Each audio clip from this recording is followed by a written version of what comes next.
Hello guys, welcome to one more mini blog. అందరికీ happy Sunday. వాళ్ళందరూ chicken తింటే మేము ఇవాళ గుత్తొంకాయ తింటాం అనమాట. ఇవాళ ఏదో పున్నమంట, సో ఉన్న దాంతో అడ్జస్ట్ అవ్వాలి. గుత్తొంకాయ కూడా చాలా బాగుంటది. మీలో వంకాయ లవర్స్ ఎవరైనా ఉంటే కమెంట్ సెక్షన్ లో కమెంట్ చేయండి, నాకైతే చాలా ఇష్టం. ఇక్కడ పల్లీలు, నువ్వులు, కొబ్బరి పొడిని బాగా ఫ్రై చేసుకుని అందులోనే ఆనియన్స్ కూడా బాగా ఫ్రై చేసుకోవాలి. ఒక మిక్సీ జార్ లో బిర్యానీ స్పైసెస్ ఫ్రై చేసుకున్నవన్నీ వేసుకొని మీకు టేస్ట్ కి తగ్గట్టు కారం, ఉప్పు, ధనియా పౌడర్, కొద్దిగా చింతపండుని వేసుకొని బాగా గ్రైండ్ చేసుకోండి.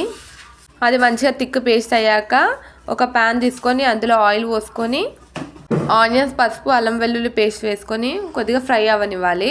తర్వాత వంకాయల్ని మధ్యలో నుంచి ఇట్లా కాట్లు పెట్టుకొని ఆ వంకాయలు కూడా ఇందులో వేసుకొని మంచిగా వంకాయలు అనేది బాగా ఫ్రై అవ్వాలి. అప్పుడే టేస్ట్ అనేది చాలా బాగుంటుంది.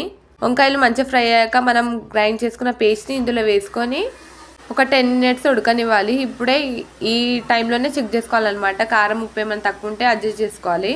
మీకు నచ్చినట్టయితే please like, share and subscribe. మరిన్ని వీడియోస్ కోసం కమెంట్ చేయండి. బాయ్.